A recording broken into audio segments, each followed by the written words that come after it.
Hey guys, it is Saturday afternoon here in West Virginia, and as I mentioned in yesterday's video, I would show you some of the customs that I've been working on. Nothing that spectacular, just a couple of dually wheel swaps and a few chassis swaps.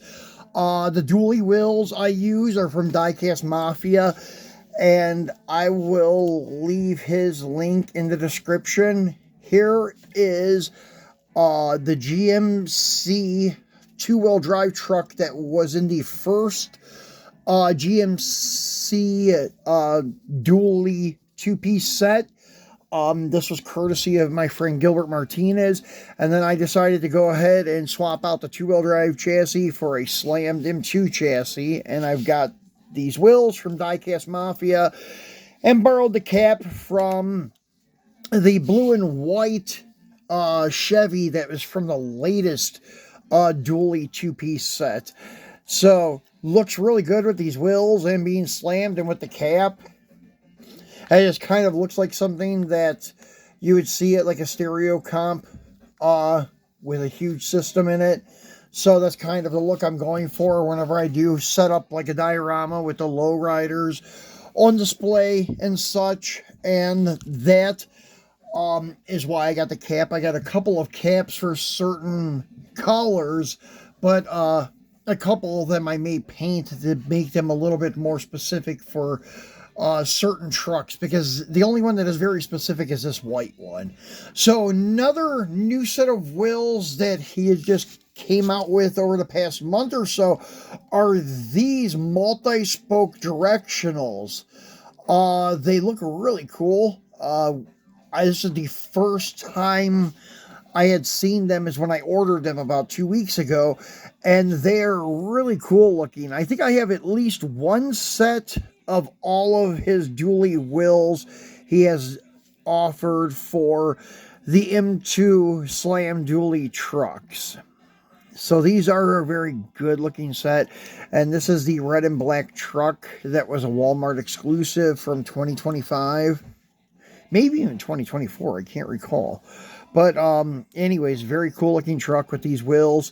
And it did have that trailer, I guess I call it trailer wing spoiler, that had that little extended part that goes behind the cab that has the wing on it. And anyways, I had to get rid of that.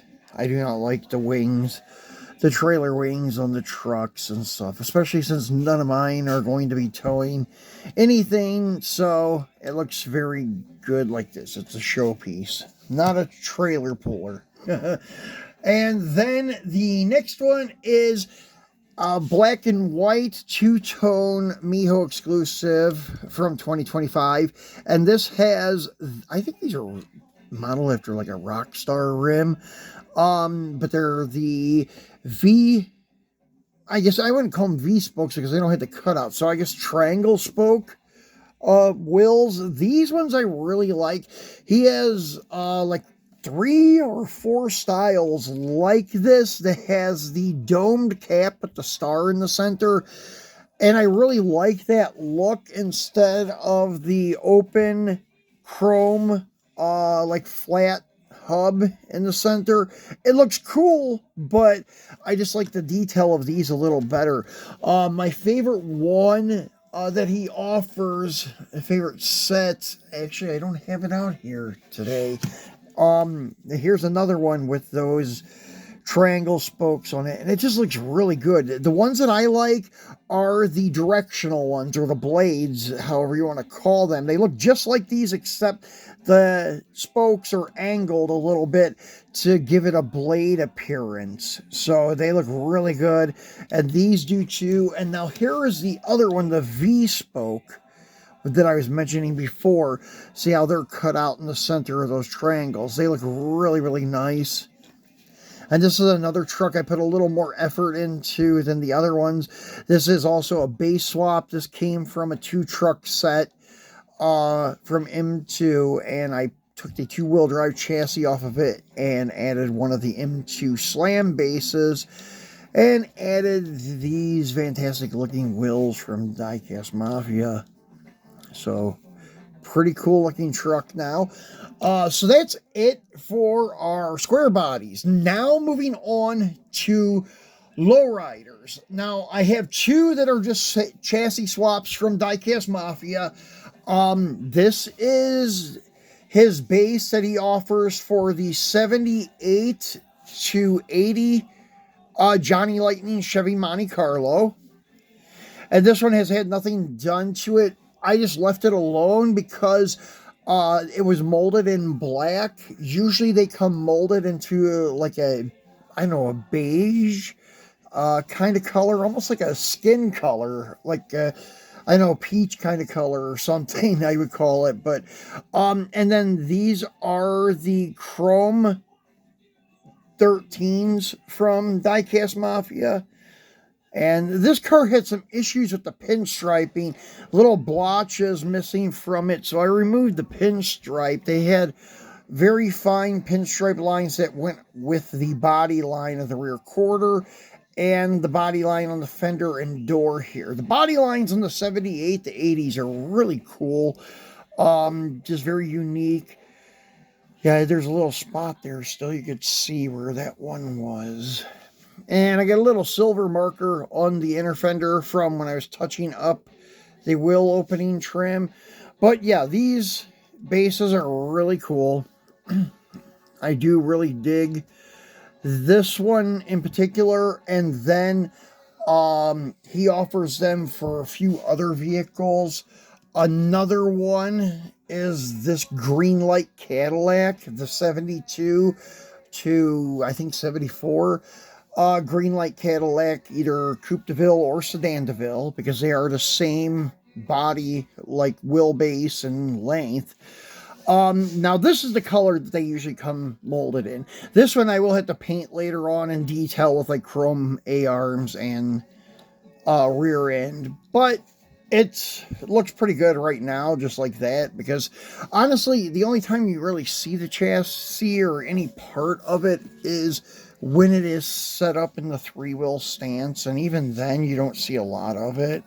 But yeah, these things are very agile, as you can see. They work very well, and such. But as I said, he's got multiple applications that he offers, and they are supposed to be like direct replacements. You may have to work with the interior bucket a little bit to get the clearance you need for the rear pinion joint for the rear end. But outside of that, they're pretty much like direct bolt ends. Now, the next ones we're going to take a look at, these are customs that I did on my own. They use Revell chassis, and actually this one you've seen before. So I made a counterpart for it. And it had been so long since I made this one that I forgot how to do it or what I did, and I almost screwed this one up.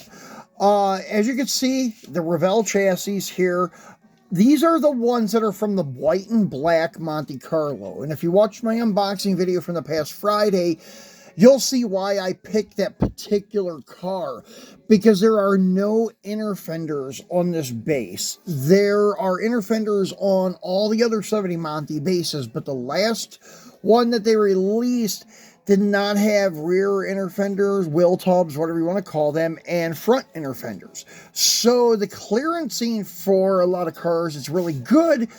But this, I forgot that all I did is with the original interior was I ground down the bottom of the interior bucket so it would clear. As you can see, there's no bottom to the seats inside. Basically it's just the sides of the interior, and that is it.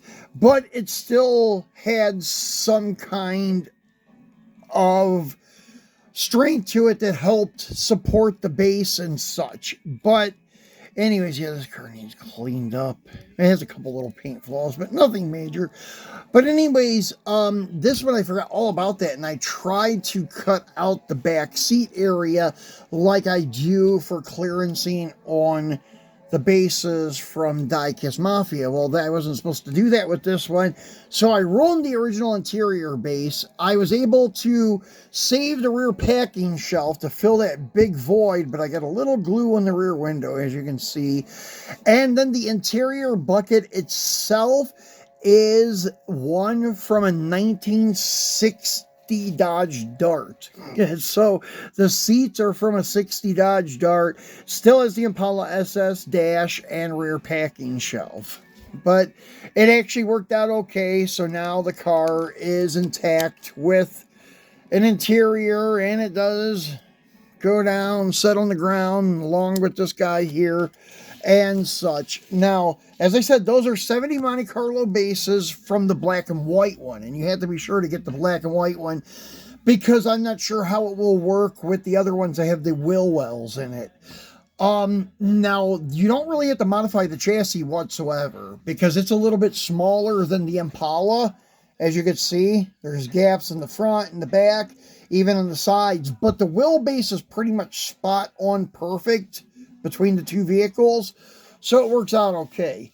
Now the next one is also another car that shares the same wheelbase as the 71 Buick Riviera from Revell. That is the Vista Cruiser wagon, the 70 to 72 Vista Cruiser from Greenlight. Because this one is true to scale, and as you can see, it looks really cool. It has wheels from RPX1 design, and the interior is actually the interior from the 71 Riviera. I did that because the Riviera chassis is different than all the other Revell cars. The bar for the rear end, the positioning bar, is actually loose. It's held in by the interior bucket, and all the other ones have like a plate over the area where the positioning bar is and such, so the chassis can be used wherever, whenever, without the body or interior. Well, the Riv is different. You have to actually have the interior on the base, or the rear suspension will not adjust right, and actually it will fall completely out too. So kind of a little bit different. That's why you see the interior is kind of a little bit off when it comes to like the height of the door panels and such, and also the colors really do not correspond, but it's all right. And in the back, you can even see it still has the boat tail cut for the interior for that rear back window.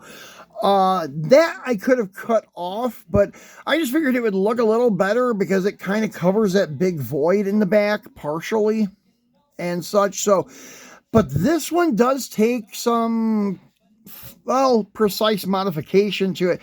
You have to grind a lot off the back edge to get it to fit in, and the sides, there's usually an overhang past the frame that's maybe like a 32nd or a 16th of an inch. You have to grind all of that off on each side, and the front a little bit off each of the little pieces that stick out in front of the front tires. And as you can see, the stock chassis from the Riv almost corresponds with the same shape and design as the Vista Cruiser in the front, how it comes to a point. But yeah, it comes out pretty good, and as you can see, everything works as it should, just like a Revell. It's a combination, it's a hybrid, Greenlight and Revell together, and it rolls perfect. I eventually want to do another one of these, either to the Black Bandit 442 lookalike Vista Cruiser wagon, or the blue 442 lookalike Vista Cruiser wagon. I want to do either one of those or maybe both of them in the future. I got both models, but I don't want to cut them up. I would rather just buy two more and then work on them, because I do collect wagons and I do like my stock wagons. This car I did have doubles of, so that's why I decided to pick this one. That's why I know it's kind of an uglier color, like a butterscotch mustard. I don't know even what to call it, but anyways, yeah, it's not usually like your first pick, but it was the one that I had an extra of, so I figured, what the heck, let's go ahead and try it out and see how it works. And it worked out pretty good. So that's all we have for you today, guys. We'll be back again on Monday for our Mopar Monday. We'll crack open some green light stuff, I think, or maybe some M2. I'll just see what we got. We got a lot of Mopar stuff still, and we got it coming in almost every week. So we'll have enough Mopars to go around for several months. So anyways, guys, be sure to turn on the notification bell so you do know when we drop a new video, and we will talk to you again on Monday. Enjoy the rest of your weekend.